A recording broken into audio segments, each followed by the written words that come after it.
தேனி பக்கம் போனா ஓபிஎஸ் திட்டுவார், கோபிக்கு போனா செங்கோட்டையனை திட்டுவார், டெல்டா பகுதிக்கு போனா டிடிவி தினகரன் திட்டுவார். அதிமுகவில் போட்டி போட்டுக்கிட்டு வேலை பார்த்துட்டு இருக்காங்க. அமித்ஷாவுடைய காலடியில யார் முதல்ல விழுறது அதிமுக இருக்கிற அணிகளுக்குள்ள ஒரு மிகப்பெரிய போட்டியா இருந்துட்டு இருக்கு. இந்த மாவட்டத்தில் இருக்கக்கூடிய லட்சக்கணக்கான உடன்பிறப்புகளுடைய ஒட்டுமொத்த உருவமாகத்தான் இன்றைக்கு இந்த சிலையை நாம் பார்க்கின்றோம். கழகத்துடைய செல்வாக்கு, கலைஞருடைய செல்வாக்கு, உதயசூரியனுடைய செல்வாக்கு இந்த மாவட்டத்தில், குறிப்பா இந்த ஆரணியில நாளுக்கு நாள் அது வளர்ந்து கொண்டே போய் கொண்டிருக்கிறது. நம்முடைய கழக தலைவர் தலைமையிலான இந்த ஆரணி கழக நிர்வாகிகளும் பொதுமக்களும் இன்னைக்கு ஓரணியில நாம நிக்கிறோம். ஆனா நமக்கு எதிர்க்க நிக்கிற அதிமுக பாத்தீங்கன்னா எத்தனை நிலையில நிக்கிறாங்கன்னு யாருக்குமே தெரியாது. அத்தனை அணியா பிரிஞ்சு நிக்கிறாங்க.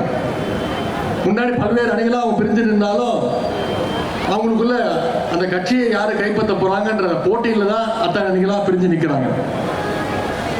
எடப்பாடி பழனிசாமியை எப்படி தோற்கடிக்கலாம்னு ஒவ்வொரு அணியும் இன்னைக்கு அந்த அதிமுகவில் போட்டி போட்டுக்கிட்டு வேலை பார்த்துட்டு இருக்காங்க. ஏன்னா அண்ணா திராவிட முன்னேற்ற கழகத்துடைய தொண்டர்களுக்கும் திரு எடப்பாடி பழனிசாமி அவர்கள் துரோகம் பண்ணியிருக்கிறார். ஒட்டுமொத்த தமிழ்நாட்டு மக்களுக்கும் அவர் துரோகம் பண்ணியிருக்கிறார். அமித்ஷாவுடைய காலடியில யார் முதல்ல விழுறது அதிமுக இருக்கிற அணிகளுக்குள்ள ஒரு மிகப்பெரிய போட்டியா இருந்துட்டு இருக்கு. ஆனா என்றைக்கும் பாசிச பாஜகவையும் அதனுடைய அடிமை அதிமுகவையும் தமிழ்நாட்டு மக்கள் என்னைக்கும் ஏத்துக்க போறது கிடையாது. வெறும் வெறுப்பு பிரச்சாரத்தை மட்டுமே பண்ற ஒன்றிய பாசிச பாஜகவோட இன்னைக்கு அதிமுக கூட்டணி வச்சிருக்கு.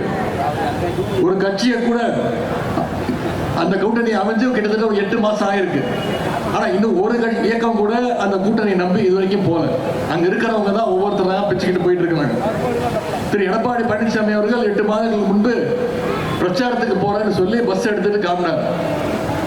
அந்த பஸ்ல போய் ஒவ்வொரு தொகுதியா போய் பிரச்சாரம் பண்ணுவாருன்னு பார்த்தா ஒவ்வொரு தொகுதியா போய் அதிமுக இருக்கவங்களே அவர் திட்டிட்டு இருக்காரு. உதாரணத்துக்கு தேனி பக்கம் போனா ஓபிஎஸ் திட்டுவார், கோபிக்கு போனா செங்கோட்டையனை திட்டுவார், டெல்டா பகுதிக்கு போனா டிடிவி தினகரன் திட்டுவார்.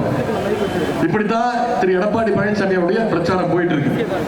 ஆனா ஒரே ஒரு விஷயத்துல மட்டும்தான் அதிமுக அணிக்குள்ள ஒரு ஒற்றுமை இருக்குன்னா, அமித்ஷாவை யார் அதிகமா பாராட்டி பேசுறாங்க மட்டும்தான் அதிமுகவில் இருக்கக்கூடிய ஒரே ஒற்றுமை. சொந்த கட்சிக்காரங்களையும் திட்டிட்டு இன்னைக்கு அமித்ஷாவோட காலை பிடிச்சுக்கிட்டு அவரை புகழ்ந்து தள்ளிட்டு இருக்கிறாங்க.